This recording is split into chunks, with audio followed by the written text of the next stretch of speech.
utilizándonos a nosotros.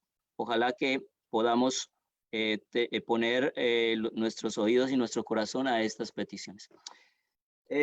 Antes de comenzar con el tema de hoy, estamos un poquito atrasados. Estos temas, les voy a decir que hoy empezamos temas más profundos, más interesantes, bueno, todos han sido interesantes, pero ahora vamos a entrar de lleno en cosas que vamos a poder aprender basados en todo lo que hemos aprendido hasta el momento. Antes de comenzar, no sé si, creo que no me va a quedar tiempo, pero ya creo que el hermano Rafael el sábado pasado nos hizo una pregunta que yo pude contestarle no completamente y que le prometí que le iba a responder después y esa pregunta que él hizo, aunque es un poquito difícil, tiene respuesta. No lo voy a hacer ahorita porque ya el tiempo se nos va y como le dije, pensaba dividir estos temas en día 2, o sea, la mitad hoy, mañana la otra mitad, pero vamos a ver si alcanzamos a tenerlos de esta manera porque es un poquito largo. Quiero leerle antes de comenzar el tema un texto acerca de lo que vimos del espíritu de profecía, acerca del tema de expiación, porque es un tema muy interesante y sobre todo nos atañe a nosotros en este tiempo y personalmente. Quiero leerles lo que dice en un devocional que se llama Acerca con Dios, algo así, no me acuerdo, aquí no lo tengo, creo, bueno. Pero quiero compartirles este pedacito nomás de este texto porque me pareció muy interesante para compartirlo. Dice así: estamos viviendo ahora en el gran día de la expiación, cuando en el servicio simbólico el sumo sacerdote hacía la propiciación por Israel. Todos debían afligir sus almas, arrepintiéndose de sus pecados y humillándose ante el Señor, si no querían verse separados del pueblo. De la misma manera, todos los que desean que sus nombres sean conservados en el libro de la vida, deben ahora, en los pocos días que les queda de este tiempo de gracia, afligir sus almas ante Dios con verdadero arrepentimiento y dolor por sus pecados. Hay que escudriñar honda y sinceramente el corazón. Oiga bien, hay que deponer el espíritu liviano y frívolo al que se entregan tantos cristianos de profesión. Empeñada lucha espera a todos aquellos que quieran subyugar las malas inclinaciones que tratan de dominarlos. La obra de preparación es una obra individual. No somos salvados en grupos. La pureza y la devoción de uno no suplirá la falta de estas cualidades en otro. Si bien todas las naciones deben pasar en juicio ante Dios, sin embargo, Él examinará el caso de cada individuo de un modo tan rígido y tan minucioso como si no hubiese otra en la tierra. Cada cual tiene que ser probado y encontrado sin mancha, ni arruga, ni cosa semejante. Entonces, recordemos estas palabras. Nuestra salvación es individual. Lo que yo haga en mi vida no va a afectar en nada en tu vida. Tú tienes que mirar tu corazón, tu estado de tu vida espiritual y tomar decisiones para vida eterna. Que Dios nos dé la fortaleza, la sabiduría, el discernimiento para poder hacer esto y no engañarnos a nosotros mismos y poder estar preparados el día que Él regrese en la noche. Vamos a orar para pedir la bendición del Señor antes de comenzar con el tema. Oremos. Gracias te damos, bendito Señor, porque hemos visto tu mano misericordiosa y poderosa en estos días. A pesar, Señor, de las dificultades que podemos estar pasando, hemos sentido que tu presencia ha fortalecido nuestras vidas, nos ha dirigido y nos ha sostenido y ha provisto, Señor, para nuestras necesidades, no solamente materiales, pero espirituales, a través de estos estudios, a través de las reuniones que los hermanos hacen, a través de los grupos que se forman. Porque tu pueblo está ansioso, Señor, de tu palabra y hambriento. Y te agradecemos por ello, Señor, porque tú estás dispuesto en todo momento de darnos el pan espiritual y de darnos también la luz. He aquí, Señor, un grupo de tus hijos reunidos con los deseos, Señor, de consagrarse a ti. Estamos escuchando que estamos viviendo tiempos solemnes, tiempos difíciles, pero es tiempo de consagrarnos, humillarnos delante de ti para que tú nos limpies de nuestros pecados, Señor. Que podamos volver a la senda si nos hemos desviado de ellas, que podamos dejar aparte las cosas que nos separan de ti y que podamos entender, Señor, que sin ti no podremos hacer nada. Por favor, Señor, bendice a tu pueblo para que tu nombre sea glorificado en esta noche. Gracias te damos por permitirnos tener este tiempo de esparcimiento contigo, Señor, y de estudio. Quédate con nosotros, bendícenos y enséñanos, porque te lo pedimos en el bendito y santo nombre de tu Hijo amado, Cristo Jesús. Amén. Ok, voy a compartir mi pantalla para entonces iniciar el tema. Muy bien. Muy bien, hoy vamos a ver, bueno, con respecto a la pregunta que hizo el hermano, vamos a dejarlo de pronto para mañana, a ver si tenemos un poquito más de tiempo. Y yo ya le tengo todo bien explicado acerca de esa pregunta. La pregunta era por qué dice en la Biblia pacto perpetuo con respecto a lo que habíamos hablado del santuario, pero esos ritos donde decía por pacto perpetuo no se siguió haciendo. Vamos a hablar acerca de eso de pronto mañana si sacamos un poquito más de tiempo. Por ahora, vamos a ver, hoy vamos a ver entonces las fiestas en el lugar, en el santuario. Vamos a ver las fiestas en el santuario. Las fiestas en el santuario. Muy bien. Ustedes saben que Dios estableció unas fiestas para el pueblo judío, ¿cierto? Y estas fiestas fueron establecidas para conmemoración de sucesos que se presentaron en el tiempo de la esclavitud y de la salida del éxodo de Egipto del pueblo de Israel. Entonces, primero que todo, vamos a hablar de la Pascua. Y nosotros encontramos la fiesta de la Pascua que fue establecida habla en Éxodo capítulo 12 acerca de esto. Y vamos a dar un pequeño resumen. Si ustedes quieren aprenderse toda la historia de este acontecimiento, pueden ir a Éxodo 12 y lo pueden leer completamente ahí. Pero vamos a hacer un resumen con respecto a esto. Pero esto es importante porque es parte... es una escena que sucedió y es una ilustración literal de lo que vendría a ser el plan de salvación y lo que vamos a ver más adelante cómo se cumplió también en Cristo Jesús y en el santuario como lo habíamos estudiado. Inicialmente sabemos que el pueblo de Israel era esclavo, estuvo esclavo en Egipto. Y entonces Dios envió las plagas y envió a Moisés delante del faraón para que lo dejara ir. Y como el faraón no dejaba ir al pueblo, entonces envió las plagas para presionar al faraón para que lo dejara ir. Al final, cuando ya el faraón decidió dejar ir al pueblo de Israel porque la última plaga fue la muerte de los primogénitos antes de que lo dejara ir, la muerte de los primogénitos egipcios.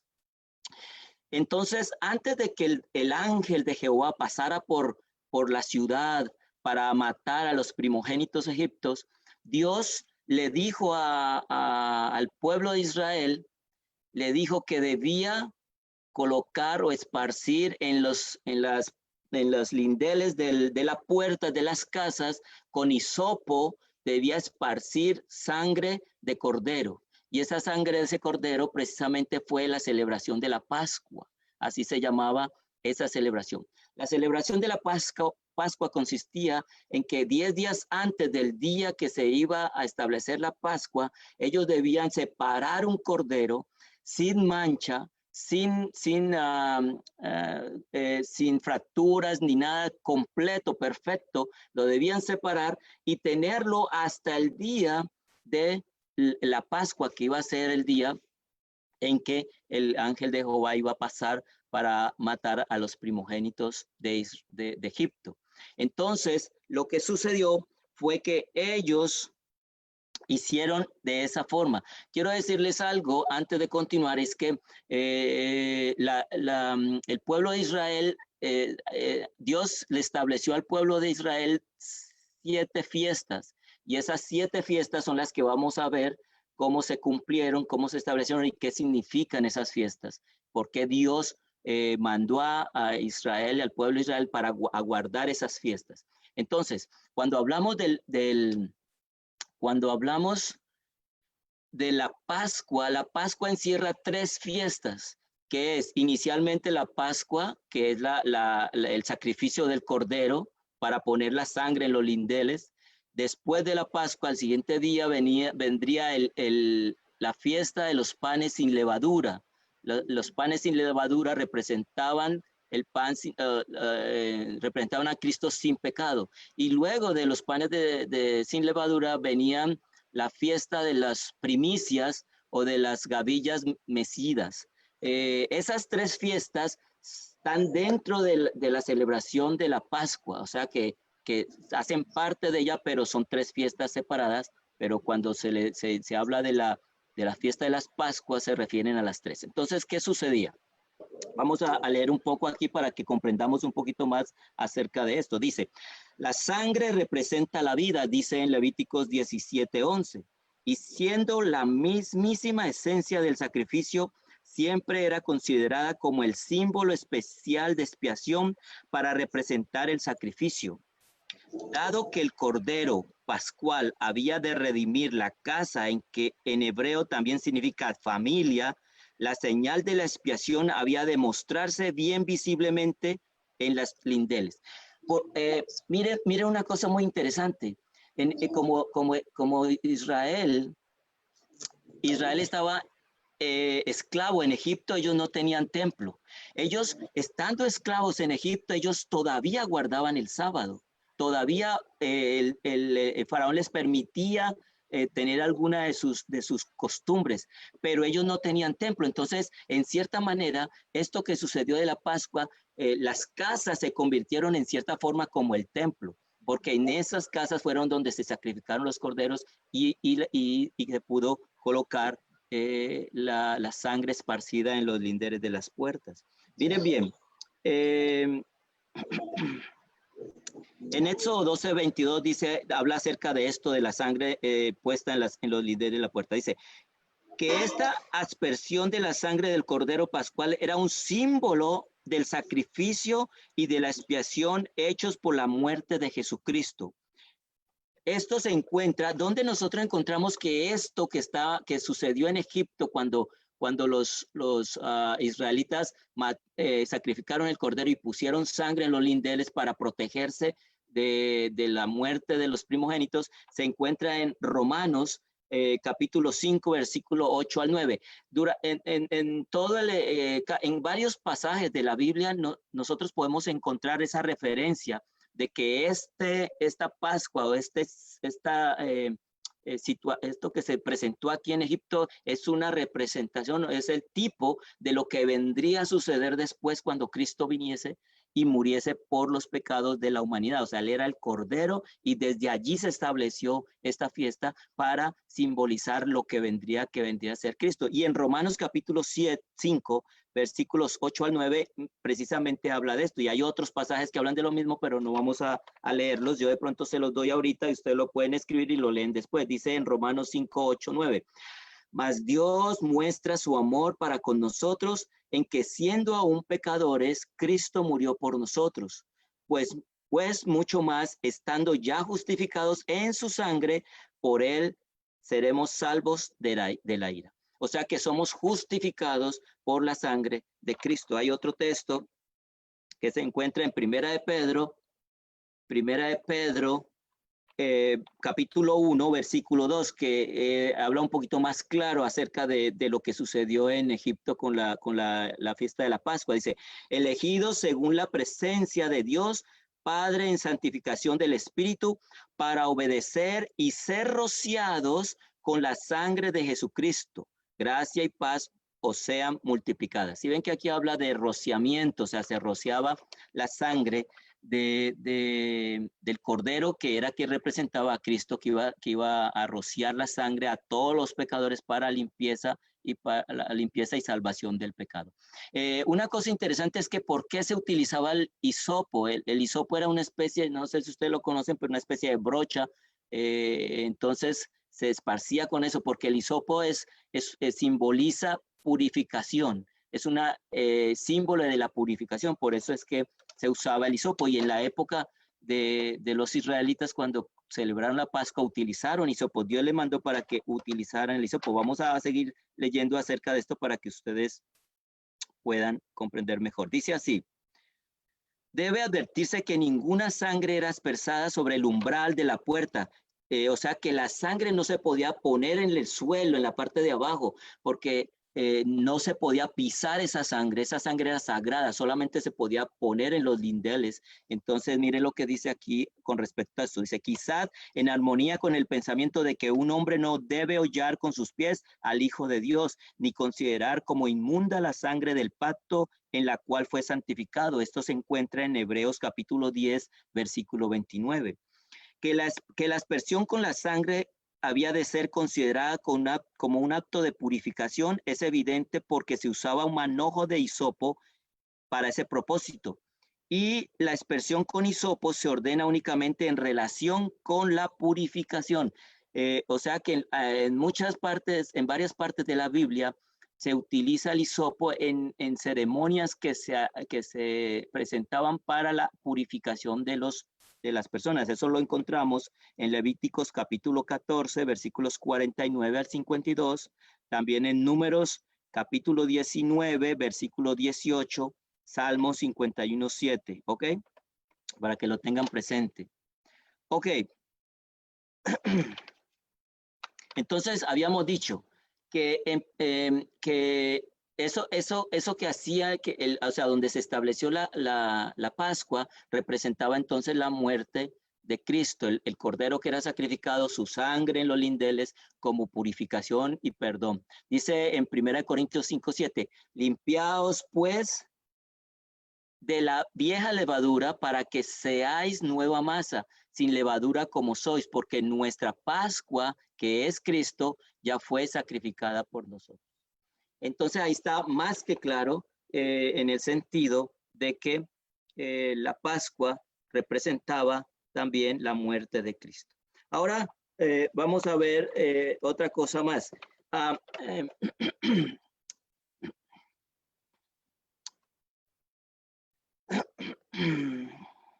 Muy bien. Luego, entonces, miren, entonces se acuerdan ustedes que en el santuario teníamos nosotros, ahorita esto que estamos estudiando, vamos a compararlo con el santuario, porque en el santuario están los mismos pasos que se han dado que se dieron con las fiestas, ¿ok? Entonces, luego de que esto sucedió, cuando los israelitas salieron, entonces ellos llegaron al Mar Rojo. Y cuando llegaron al Mar Rojo, entonces Dios abrió las aguas. Y cuando ellos pasaron por en medio de las aguas, en cierta manera, esto simbolizaba el bautizo del pueblo de Dios. Después de que habían hecho el sacrificio del Cordero, pasaron por en medio de las aguas, y eso representaba el bautizo. Vamos a ver en dónde dice acerca de eso, pero primero voy a leerles algo que tiene que ver con este tema de cuando pasaron por el Mar Rojo. En Éxodo capítulo 14, versículo 16 dice, y tú alza tu vara y extiende tu mano sobre el mar, le dijo Dios a Moisés para abrir el Mar Rojo. Dice, y tú alza tu vara y extiende tu mano sobre el mar y divídelo y entren los hijos de Israel por en medio del mar en seco. Dice así la explicación acerca de eso. Dice, los israelitas no debían quedar completamente inactivos mientras el Señor efectuaba su liberación. Habían de avanzar y al hacerlo serían testigos del grandioso poder de Dios. Él podía haber dividido el Mar Rojo sin la ayuda de Moisés, si es que puede llamarse ayuda el hecho de alzar la vara. Otra vez Dios escogió obrar por medio de Moisés a fin de que el pueblo confiara más plenamente en su jefe elegido. Dios siempre obra de acuerdo con el principio de utilizar instrumentos humanos consagrados para realizar su obra en la tierra cuando quiera y donde quiera sea posible. Esto que está diciendo aquí es lo que ha expresado toda la Biblia con respecto a la unión de lo divino con lo humano. Siempre Dios ha utilizado la colaboración del hombre para sus acciones. Más, nosotros somos parte también del plan de salvación. ¿Por qué? Porque Él nos escogió a nosotros para que llevemos el evangelio, para que compartamos a otros las experiencias que nosotros tenemos con Él.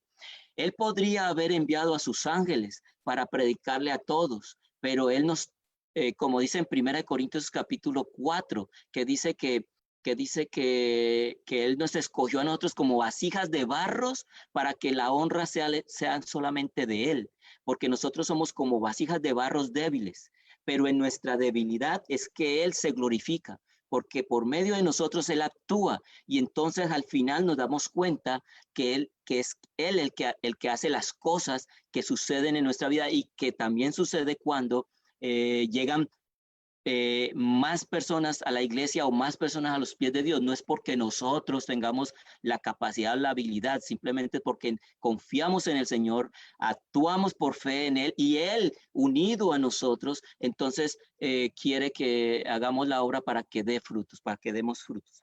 Es lo mismo que sucedió cuando Jesús resucitó a Lázaro. Cuando Jesús fue a la tumba de Lázaro y había una gran roca redonda ahí tapando la entrada de la tumba, Jesús hubiese podido decirle a la roca que se haga a un lado, pero él lo que dijo es remover la piedra. Utilizó a la fuerza humana para que hiciese algo con su ayuda. O sea que siempre Dios utilizará y ha utilizado siempre el deseo humano o al ser humano para con él hacer esta obra.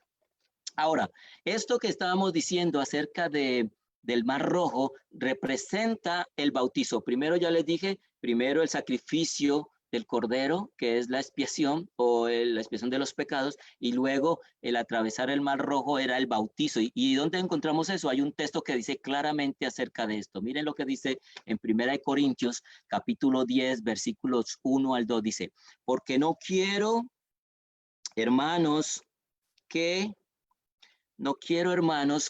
ignoréis que nuestros padres todos estuvieron bajo la nube y todos pasaron el mar. Y todos en Moisés, ¿qué cosa? Fueron bautizados en la nube y en el mar. En la nube y en el mar. Entonces, aquí podemos ver entonces que ahí el atravesar el Mar Rojo, atravesar por en medio de las aguas del Mar Rojo, representaba el bautizo del pueblo de Dios. Y luego entonces seguirían más adelante. Vamos a leer un poquito acerca de esto. Una referencia al momento cuando los hijos de Israel cruzaron el Mar Rojo por un camino milagrosamente preparado para ellos por el Señor. Eso se encuentra en Éxodo capítulo 14, versículos 21 y 22. Esta fue una prueba adicional de la protección y del favor de Dios. Pablo recordó a los creyentes corintios todas estas intervenciones especiales que el Señor había hecho a favor del antiguo Israel, y mostró que los hijos de Israel habían tenido tantas protecciones evidentes contra la apostasía como aquellas de las cuales se jactaba tanto la iglesia de Corinto. La experiencia de los hijos de Israel era una figura del bautismo. Los israelitas estaban envueltos en agua cuando cruzaron el Mar Rojo, pues la nube los cubría y tenían el mar a ambos lados, y en este sentido fueron bautizados. Este episodio puede ser considerado como un símbolo de que habían sido limpiados de su condición pecaminosa, pasada durante las tinieblas de su servidumbre en Egipto, y como una manifestación de lealtad a Dios mediante Moisés, su representante escogido. Miren, hermanos, que hay algo interesante aquí con respecto a que cuando ellos eran esclavos de Egipto, esa es la primera parte, porque nosotros, por ejemplo, somos esclavos del pecado. Entonces, cuando Israel era esclavo de Egipto, era esclavo del pecado. Luego vinieron, Dios les dio libertad, pero a través de el sacrificio de un cordero, igual que nosotros. Nosotros somos liberados del pecado a través del sacrificio de Cristo. Y luego de que aceptamos el sacrificio de Cristo y que somos liberados del pecado, entonces pasamos por el Mar Rojo, que es representación, es que el bautizo, nos bautizamos. Y entonces es porque estamos dando fe pública de que aceptamos a Cristo como nuestro Señor y como nuestro Salvador. Entonces, ahora va a venir la otra parte, que es la de el desierto, cuando ellos iban por el desierto. ¿Qué era lo que los acompañaba en el desierto? Cuando caminaban por el desierto, ¿qué era lo que los acompañaba? Dice que en Éxodo 14:19 dice que había una columna de fuego y una nube, ¿cierto que sí? O sea que mientras caminaban ellos por el desierto, Dios los protegía y los guiaba y les alumbraba de noche una nube, una columna de fuego, y en el día una columna, una nube para que no, para cubrirlos del sol, del calor. ¿Qué representa esto? Miren, entonces, es como si hubiesen entrado al lugar santo.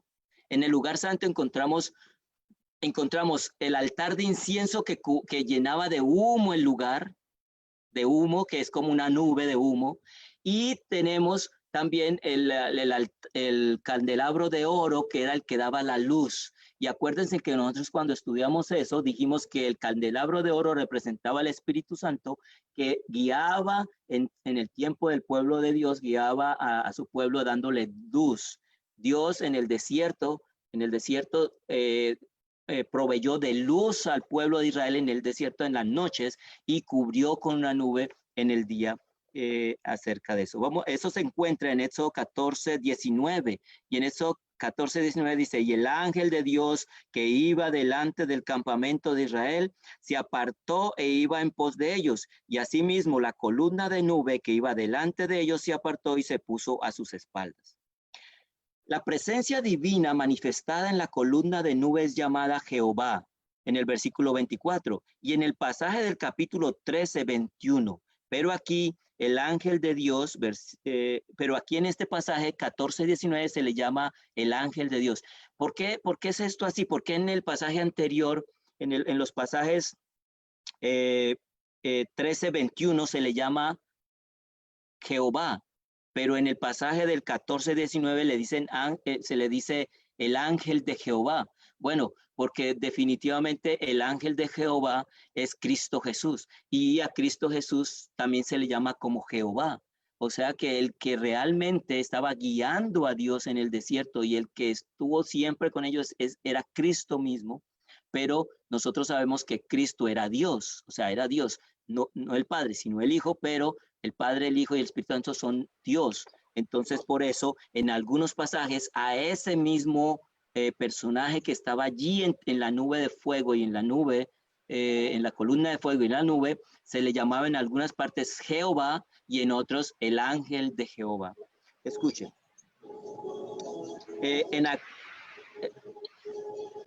Estoy escuchando un sonido, creo que alguien tiene su micrófono abierto. Escuchen, de la misma manera, aquel que se apareció a Moisés en la zarza ardiente es llamado tanto Dios como el ángel de Jehová. Ese es un ejemplo acerca de eso. Ahora, la nube que guiaba a Israel se detenía sobre el tabernáculo. La gloria de la nube emanaba de Jesucristo, que de en medio de la gloria hablaba con Moisés como había hablado con él desde la zarza ardiente. El brillo de la presencia de Dios estaba envuelto en la oscuridad de la nube que él convirtió en su pabellón, para que el pueblo pudiera soportar la contemplación de la nube como viendo a aquel que es invisible. Este fue el plan de Dios por el cual pudiera aproximarse al hombre. Muy bien, vamos a seguir adelante para que podamos abarcar más. Entonces, ya dijimos, estamos en el desierto, tenemos la representación de la lámpara de los 7 brazos y tenemos la representación del incienso. Y ahora, en Nehemías capítulo 9, 12 dice, con columna de ¿qué? Con columna de nube les guiaste de día y con columna de fuego de noche para alumbrarles el camino. A ver, yo miro aquí, para alumbrarles el camino por donde habían de ir. En Nehemías se refiere entonces a esta situación. Ahora vamos a encontrar que más adelante, entonces ellos van a recibir entonces el maná. Y entonces el maná en esta ilustración que estamos haciendo del camino del éxodo de Israel, encontramos que están en el lugar, como si estuvieran en el lugar santo. ¿Por qué? Porque entonces también tienen el pan de vida, el pan que se encontraba al lado norte, en la mesa de los panes de la proposición. Dios proveyó para ellos también pan. Y los proveyó pan por mucho tiempo. Entonces ahí podemos ver que ese pan que ellos recibieron en el desierto, pues también lo habíamos visto antes, representaba a Cristo, porque Cristo era el pan que descendió del cielo. En Éxodo 16, capítulo 16, versículo 4, es donde dice lo siguiente: y Jehová dijo a Moisés, he aquí yo os haré llover pan del cielo, y el pueblo saldrá y recogerá diariamente la porción de un día, para que yo lo pruebe si anda en mi ley o no. Sigue diciendo la explicación acerca de esto. Son notables la paciencia y bondad de Dios hacia su pueblo. Escogió en estos casos cuando hubo murmuraciones, reconociendo que su mente seguía siendo tan servil y su fe tan poco desarrollada como cuando estuvieron en Egipto. Dios no se mostró ofendido por su murmuración, sino que les envió ayuda cada vez que estuvieron en dificultad. Al hacer eso, su propósito era preparación para que confiaran en sus jefes divinamente designados y para que tuvieran fe en Dios. ¿Sí ven, hermanos, que esto que sucedió en el desierto y esto que Dios les mandó maná, en cierta forma era una santificación, como habíamos visto al principio en los temas, que la parte del lugar santo representaba santificación, y esto que les hizo pasar Dios por medio del desierto también era una especie de preparación, de santificación, para limpiarlos de todo eso que ellos habían traído o se habían acostumbrado de Egipto cuando eran esclavos, que es lo que nos pasa a nosotros cuando nosotros estamos en pecado o vivimos las vidas sin conocer a Dios. Pues cuando conocemos a Dios y lo aceptamos y empezamos una nueva vida, todavía en nosotros quedan costumbres que traemos de atrás, y esas costumbres son las que debemos estar dejando, y lo hacemos a medida que nosotros caminamos con Cristo por medio de lo que dijimos que nos santificaba, su palabra, la oración, el testimonio y el Espíritu Santo que nos ayuda a discernir las cosas. Habíamos ya leído que el pan significa Cristo. Dice, yo soy el pan de vida, el autor, alimentador y sustentador de la vida eterna y espiritual. En el versículo 35 del capítulo 6 de Juan, Cristo se presenta a sí mismo como símbolo de pan celestial. Comer su carne y beber su sangre significa recibirlo como a un maestro enviado del cielo. Creer en él es esencial para la vida espiritual. Los que se alimentan de la palabra nunca tienen hambre, nunca tienen sed, nunca desean un bien más sublime y elevado. Eso lo dice en Mensajes Selectos, en el Espíritu de Profecía, Mensajes Selectos, página 81. Vamos a seguir más adelante para que esto pues ya creo que ustedes lo tienen más claro, pero podemos ir viendo que así se dice. El versículo que habíamos leído en Juan capítulo 6, versículo 51, dice acerca de eso. Yo soy el pan vivo que descendió del cielo. Si alguno comiere de este pan, vivirá para siempre. Y el pan que yo daré es mi carne, la cual yo daré por la vida del mundo. Miren que él, Cristo, dice que el que comiere de este pan vivirá para siempre. porque nosotros precisamente nos mantenemos vivos por el pan que comemos, por el alimento que comemos, pero necesitamos estar comiendo, ¿cierto? Pero él dice que este pan es para siempre, o sea, que nos da vida eterna. ¿Se acuerdan cuando él se encontró con la mujer samaritana? Le dijo que cuando le dijo, yo te voy a dar un agua y del agua que yo te daré no tendrás sed jamás. Precisamente estaba hablando de lo mismo. Si nosotros comemos de la carne de Cristo y bebemos del agua que Él nos da, nosotros vamos a ser llenos, saciados completamente y no vamos a volver a tener sed ni hambre porque Él nos va a sustentar. En nuestra vida diaria, ante nuestros hermanos y ante el mundo, debemos ser intérpretes vivientes de las Escrituras, que hagan honor a Cristo revelando su mansedumbre y humildad de corazón. Las enseñanzas de Cristo deben ser para nosotros como las hojas del árbol de la vida. Al comer y dirigir el pan de vida, revelaremos un carácter simétrico. Por medio de nuestra unidad, apreciando a otros más que a nosotros mismos, debemos dar al mundo un testimonio viviente del poder de la verdad. Ahora, entonces, si ya pasamos, si ya vemos que llegamos al lugar santo, ¿qué faltaría entonces? Faltaría el lugar santísimo, ¿cierto? Entonces luego llegamos al momento en que el pueblo se reúne a las orillas del monte Sinaí. ¿Y qué sucede en el monte Sinaí? Bueno, en el monte de Sinaí es donde se aparece la presencia de Dios. Y la presencia de Dios, no solamente eso sucedió en el monte de Sinaí, su presencia. Ustedes se acuerdan que en el lugar santísimo era donde aparecía la presencia de Dios, pero no solamente eso, sino que habíamos dicho que en el lugar santísimo encontrábamos un elemento que era importante, que era el arca del pacto. ¿Y qué había en el arca del pacto? Las tablas de la ley de Dios. Entonces, cuando ellos llegaron al monte Sinaí, es cuando ellos entonces ven la gloria de Dios, ven su presencia y recibe Moisés las tablas del pacto, porque dice Dios que ahora iba a recordarles sus estatutos y sus preceptos. Es más, él le dice al pueblo que si ellos iban a obedecer, iban a seguir sus estatutos y sus mandamientos, y todo el pueblo dijo a una, sí, obedeceremos y seguiremos tus estatutos y tus preceptos. Ahí es donde nosotros entonces encontramos la parte del lugar santísimo. Voy a leerles algo con respecto a esto. Si fue un ambiente tal majestuoso e inspirador cuando ellos llegaron a los pies del monte Sinaí, que donde fue dada la ley de Israel, se ha observado con justicia que no se puede encontrar otro lugar en el mundo que combine de una forma más notable las condiciones de una altura imponente y de una llanura en cada una de cuyas partes las escenas y sonidos que se describen en el Éxodo podían alcanzar a una multitud congregada.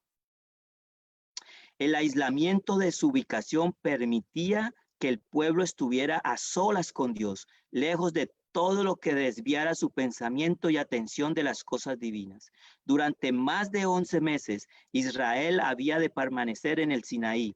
Allí, además de recibir la ley y ratificar el pacto, tendría tiempo para la construcción del santuario y para el perfeccionamiento de su organización. Le daría una oportunidad para una reflexión tranquila acerca de su responsabilidad para con el Señor. O sea que el ambiente era propicio para que se consagraran, para que se comunicaran, para que hubiera una comunión plena con Dios. Y la majestuosidad de las escenas que se vivieron allí es una representación clara de lo que se veía en el lugar santísimo del tabernáculo. Dice,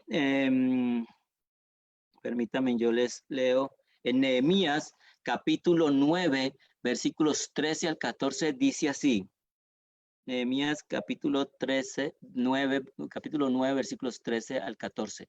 Y sobre el monte de Sinaí descendiste y hablaste con ellos desde el cielo y les diste juicios rectos, leyes verdaderas y estatutos y mandamientos buenos, y les ordenaste el día de reposo santo para ti, y por mano de Moisés, tu siervo, les prescribiste mandamientos, estatutos y la ley. Es lo que les comentaba cuando nosotros llegamos al lugar santísimo. Entonces sucedía que desde ese momento en que se entró al lugar santísimo, empezaron a enseñarse acerca de lo que esas doctrinas que se encuentran en ese lugar, que tienen que ver con la ley, con la salud, con la autoridad que tenía Cristo con respecto a la vara de Aarón, con el juicio, con el tiempo de expiación y todas estas cosas que vamos a de pronto más adelante desglosar un poco más. ¿Ok? Muy bien. Ese es lo que significa el éxodo con respecto al santuario. Ahorita vamos a verlo en el cuadro.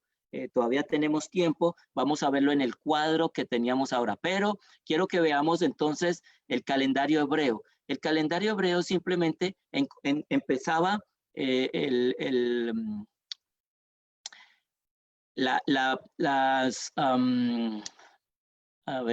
las fiestas de la Pascua empezaban en Nisan. Aquí a ver, yo les voy a mostrar si se alcanza a ver aquí, en Nisan. Aquí se encuentra en Nisan. Luego venía la primavera, aquí, o sea, toda la Pascua tiene que ver con todo esto aquí, ¿ok? Toda la primavera tenía tres fiestas. Empezaba en Nisan y Iyar, que son los meses entre marzo y abril. Esto de pronto es un poquito más complejo, pero vamos a verlo más adelante más específicamente. Pero ahorita sí vamos a ver cuáles son las fiestas que se celebraron cuando el pueblo de Israel salió de Egipto.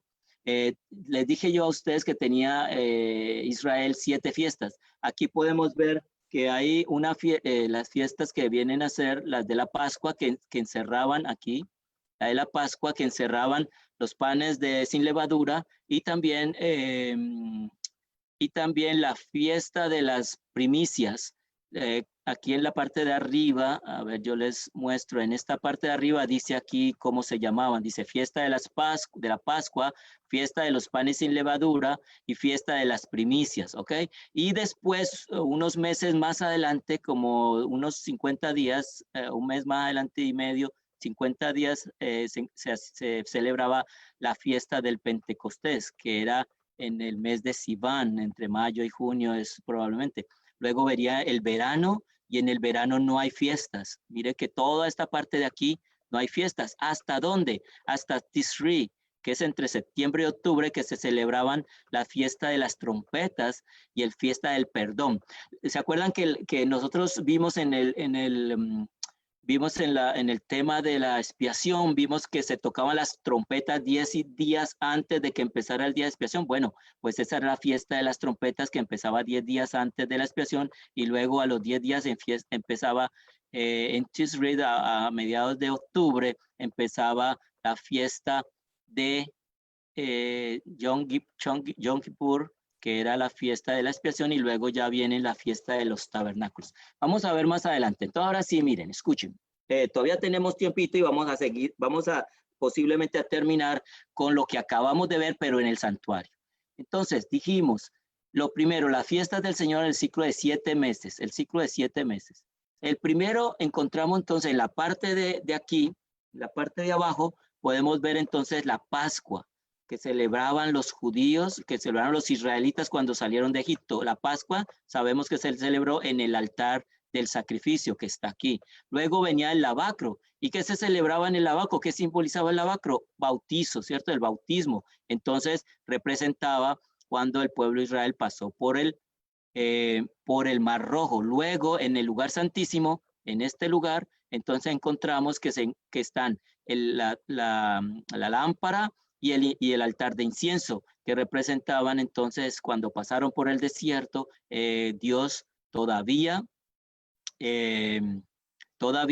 estaba guiándolos con luz y protegiéndolos con la nube en este lugar. Y aquí entonces luego encontramos el pan de la mesa de la proposición, que Dios proveyó pan para alimentarlos, que era su palabra.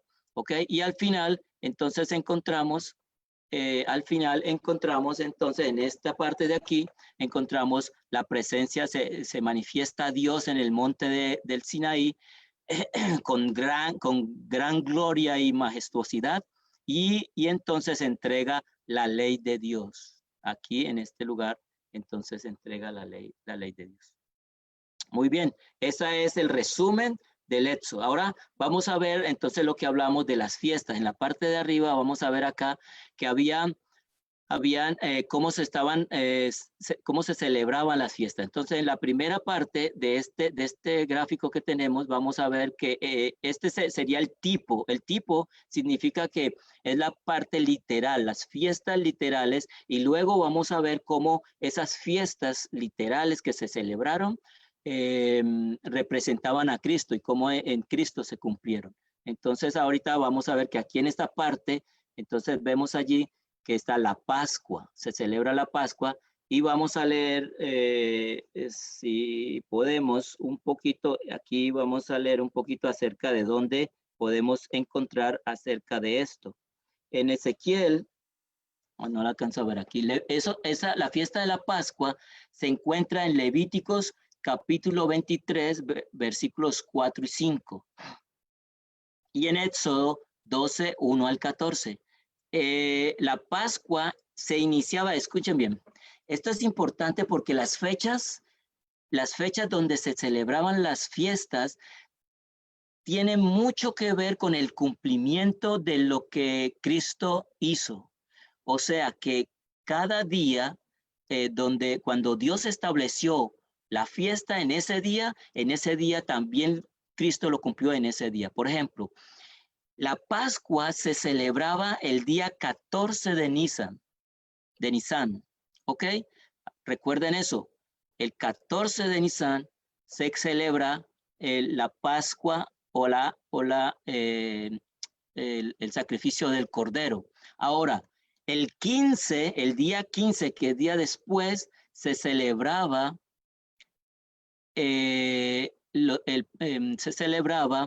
la fiesta de los panes sin levadura. Eso se encuentra en Levíticos capítulo 25, no alcanzo a ver, 23, 6 y 8. ¿Ok? 23, Levíticos capítulo 23, 6 y 8. Y en Éxodo 12, como ya habíamos dicho antes, en todo el capítulo 12 de Éxodo, ahí pueden ustedes encontrar eso. Entonces, 14, Pascua. Bueno, todas estas tres fiestas que vamos aquí es la Pascua, pero el 14 de Nisan, la Pascua, que es el sacrificio del Cordero. 15, fiesta de los panes sin levadura, debían comer los panes sin levadura. Y el 16 se celebraba el día de las primicias o de las gavillas que se mecían, porque eran, o sea, los primeros frutos de la cosecha se recogían para ofrecerlos a Dios. Y las gavillas, que era una especie como de, si las gavillas de los trigos se mecían como un simbolismo para ofrecimiento de Dios. Entonces, allí debemos tener en cuenta eso. Estas tres fiestas que ustedes están viendo en ese cuadro, y ojalá que puedan alcanzar a verlo bien. Si de pronto están en el celular, posiblemente no lo van a poder ver, pero si usted lo ve en una pantalla de computador o algo así, puede ser que lo vean bien. Pero yo se lo estoy explicando y está muy sencillo aquí de poder entender. Esas tres fiestas están dentro de la fiesta de la Pascua. Acá arriba, ustedes ven que aquí, yo les voy a mostrar, aquí arriba dice primera fiesta, la Pascua. ¿Sí ven? Aquí, la Pascua. Y entonces las tres fiestas que se ven aquí seguidas, 14, 15 y 16, son las fiestas que están dentro de la Pascua. Luego entonces habíamos dicho que iba a venir la fiesta de las semanas o la fiesta del Pentecostés. Habían 50 días desde donde terminaba la fiesta de la Pascua, pasaban 50 días y se celebraba la fiesta del Pentecostés. A ver qué hora tenemos. Ya se nos acabó el tiempo. Muy bien. Quiero leerles un poco antes de continuar acerca de esto para que comprendamos un poquito más. En Levíticos capítulo 23 se encuentran estas fiestas. Dice, la serie de fiestas religiosas que servía de base para el calendario judío comenzaba el primer mes con la Pascua. En el día 10º, cada familia o grupo escogía un cordero y lo encerraba hasta sacrificarlo el día 14. Antes de este día se eliminaba todo vestigio de levadura de las casas en preparación para la fiesta de los panes sin levadura. Entonces, en la tarde del día 14, por la tarde a la puesta del sol, según Deuteronomio capítulo 16, versículo 6, se sacrificaban los corderos pascuales. Eso es importante también, hermanos, porque cuando Dios estableció la Pascua, le dijo a los israelitas qué día sacrificarlo y a qué hora sacrificarlo. ¿Por qué es importante? Porque esto nos muestra que Cristo exactamente murió el mismo día, el día de Nisan 14, y murió a la misma hora que se sacrificaba el Cordero Pascual. Por eso entonces es importante las fiestas, porque las fiestas nos demuestran en forma profética lo que iba a suceder en el tiempo de Cristo, que ahorita lo vamos a ver, o más adelante lo vamos a ver con el antitipo. ¿Ok? Sigue diciendo, Dios pueda hacer, sigue diciendo aquí, antes de este día se eliminaba todo, digo, por la tarde a la puesta del sol se sacrificaban los corderos pascuales. Cuando se estableció el templo, todos los sacrificios, incluido el cordero pascual, debían sacrificarse allí. Todo judío varón de más de 12 años debía asistir y muchas mujeres y niños iban por voluntad propia. Miles de peregrinos se reunían anualmente en Jerusalén para la Pascua y los 7 días de la fiesta de panes sin levadura. Muchas veces se usaba el término Pascua para referirse a todo el periodo, o sea, lo que habíamos dicho, todo el periodo desde la Pascua hasta las primicias se le llamaba la Pascua. La fiesta de los panes sin levadura, el día 15 del mes, era el primero de los 7 días de esta fiesta. Dice en Deuteronomio 16, 3 al 8, llamado también primer día de Pascua. Era un día de reposo, de una fiesta especial, en el cual no se debía trabajar. Oiga bien, no era un sábado semanal. El 7º día de la semana caía en día fijo, el 15 de Nisan, y en consecuencia o en diferentes días de la semana todos los años. Era el primero de los 7 días de reposo ceremoniales relacionados con el ciclo de las fiestas anuales, de los cuales se dice específicamente que debían celebrarse, además de los días de reposo de Jehová. O sea que les explico esta parte.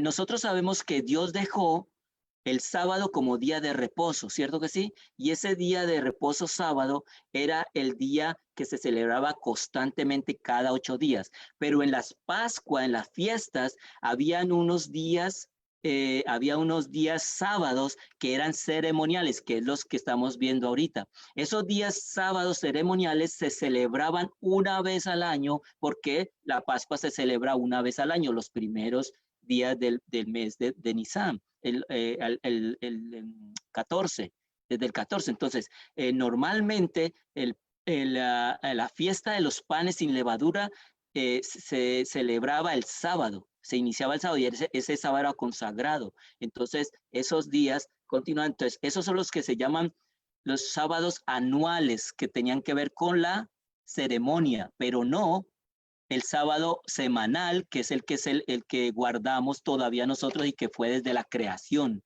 que Dios, cuando creó Dios. Por esto es que hay una confusión cuando los hermanos que no comprenden acerca de guardar el sábado, leen Colosenses capítulo 2, versículo 17, cuando dice que ya no debemos guardar ni los sábados, ni luna llena, ni días de reposo, porque ellos no han comprendido que existían días de reposo, pero ceremoniales. Mire lo que dice aquí con respecto a eso. Dice, estos días de descanso eran parte de la ley ceremonial, por lo tanto, a diferencia del 7º día recordativo de la creación, eran sombra de lo que había de venir, que dice en Colosenses capítulo 2, 17, símbolos que hallarían su cumplimiento en Cristo Jesús. O sea, que todo esto que estamos viendo se iba a cumplir en Cristo. Y creo que me olvidé del tiempo. Ok, yo creo que lo vamos a dejar hasta allí, hasta la fiesta del Pentecostés. Como les dije, es un tema un poquito más de pronto profundo, pero lo vamos a ir tocando poco a poco y van a darse cuenta lo interesante que es porque está en la Biblia, Dios lo dejó ahí, lo estableció por una razón y esa la vamos a descubrir cuando veamos el resto del tema que lo vamos a ver mañana a las 7:30, vamos a volver a conectarnos y entonces vamos a poder comprender cómo fue que Cristo cumplió con estas fiestas en su vida y en el santuario, o sea, como lo que hemos estado viendo en el santuario.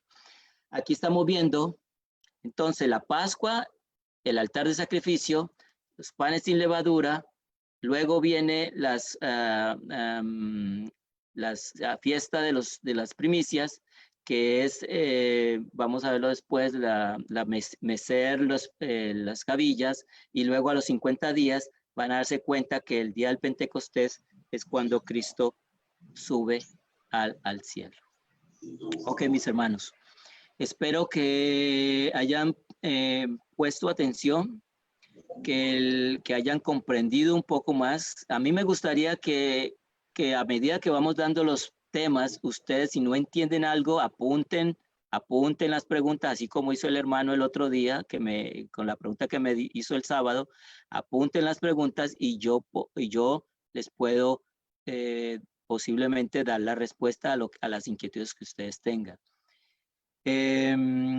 Entonces mañana continuamos con el resto de las fiestas que nos hacen falta. Vamos a vamos a despedirnos con una oración para que ya concluyamos con el tema de esta tarde. Oremos. Amantísimo Padre, Señor bendito, gracias Señor te damos porque sabemos que tú has puesto en tu palabra todas las cosas que nosotros necesitamos saber para comprender que, Señor, que tú proveíste todo para nuestra salvación y para para el perdón de nuestros pecados. Gracias, Señor, por estas palabras que tú nos has dado hoy, el que podamos comprender cómo tú, además de construir o mandar a construir el santuario, tú mandaste simbolismos por medio de diferentes maneras para darnos a entender lo importante y para darnos a entender cómo era ese plan que tú habías trazado para salvarnos y limpiarnos y purificarnos de nuestros pecados, Señor. Gracias por ello. Queremos pedirte, Señor, que nos sigas acompañando, que acompañes a los hermanos que están necesitados, que tú sigas manifestándote en sus vidas, Señor, que ellos puedan comprender que tú no les has abandonado a pesar de que muchas veces podemos estar viendo todo oscuro, pero sabemos que tú estás allí, que tú estás pendiente, que estás preocupado por nosotros, pero que muchas veces necesitamos aprender algunas cosas, pero que no vas a permitir que seamos tentados más de lo que podamos soportar. Por favor, Señor, aumenta nuestra fe, fortalece nuestros corazones y nuestras vidas espirituales, que podamos seguir caminando confiados de que tu presencia y tu mano poderosa nos está acompañando. Que podamos caminar así como caminó el pueblo de Israel por el desierto, acompañados por una nube de fuego y una nube que les cubría del calor. Que podamos sentir eso, Señor, que ellos sintieron, porque en cierta forma, espiritualmente hablando, nosotros también estamos pasando por las mismas situaciones. Y que se cumpla en nosotros lo que pasó con ellos, que dice la palabra de Dios que aunque caminaron tantos años en el desierto, ni su calzado, ni su ropa se gastaron, y siempre estaban provistos por todas las cosas que necesitaban. Por favor, Señor, que no nos volvamos como ellos en algunas ocasiones murmuradores, que nos perdone si hemos murmurado en algún momento porque hemos estado en situaciones en que posiblemente nos hemos visto desesperados, pero que aprendamos a depender solamente de ti y que tú nos muestres que a pesar de que pasamos por dificultades, hay muchas cosas que no nos hacen falta, que no necesitamos y que tenemos allí, que las estamos todavía recibiendo de ti, que podamos ver más las bendiciones que vienen de ti que las cosas que nos hagan falta, Señor. Por favor, acompáñanos en esta noche, que podamos descansar y que mañana, Señor, podamos tener los corazones dispuestos para seguir estudiando tu palabra y para poder seguir aprendiendo. Quédate con los hermanos que nos escuchan, con los familiares